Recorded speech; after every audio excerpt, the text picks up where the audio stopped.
Assalamualaikum students. Today is we will gonna start our lecture 9 of iOS app development course, and our topic of discussion is classes. So let's get started with our today's lecture. So what is classes? A class is used in object oriented programming to describe one or more objects. It serves as a template for creating or instantiating specific objects within a program. While each object is created from a single class, one class can be used to instantiate multiple classes. So what does it mean? A class is like a blueprint, or a class is like a template from which we can inherit another subclasses or another objects, or we can create more objects.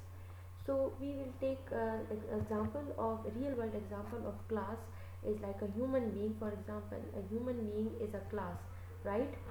So we will take a simple example of a human being, or we will take a simple example of a car. So for example, we have car. So car have different types of categories. We have small cars, big cars, four-wheel cars, and every car has its own functions or its own specifications.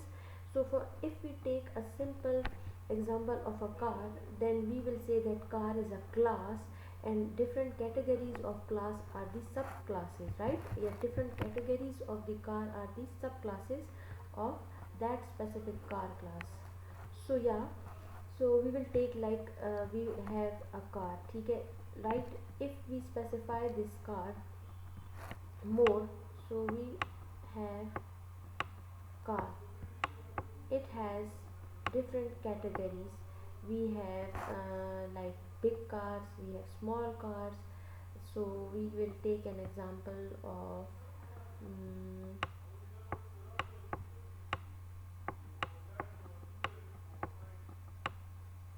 right.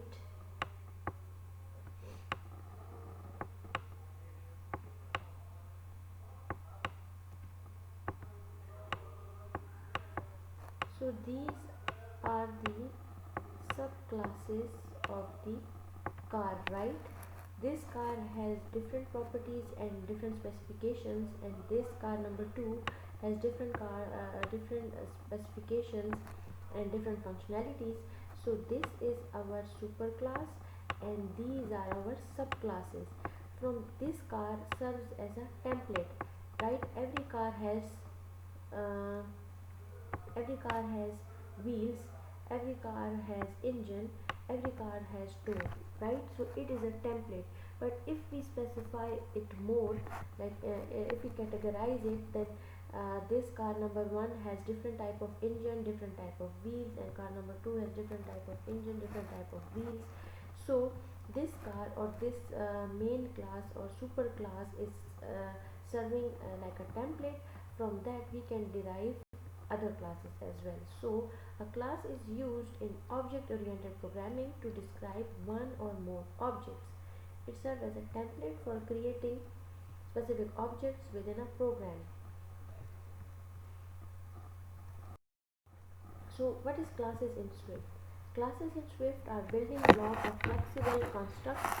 Similar to constants, variables, and functions, the user can define class properties and methods. As I have discussed, different classes have different properties and different methods. In our example of car has different properties and methods. For example, car has wheels, car has engine. Cars perform different functions like methods. Car can we can drive the car, we can stop the car. So these are the methods, and properties are its wheels, engines, etc. Swift provides us the functionality that while declaring a class, the user need not create interfaces or implementation files. Like in previous, we have to do a class or header file separately, but in Swift we will write all the code in one file. Swift allows us to create classes as a single file, and the external interfaces will be created by default, right? All the interfaces will be created by default, means we don't have to specify the code in different files. Benefits of having classes. Inheritance acquires the properties of one class to another class. Inheritance means when from one superclass we create subclasses. So this is the inheritance. We can take the properties of our superclass, or we can use the properties of our superclass in our subclasses. Typecasting enables the user to check class type at runtime. We have different types of classes, private classes, public classes, etc. Deinitializer take care of releasing memory resources. Mean if we want to deinitialize something, that it will free up the memory. Reference counting allows the class instance to have more than one reference. We can do reference calling in our classes. Previously we have studied structures. In that we did uh, value, right? Value calling, call by value. Here we are doing reference counting.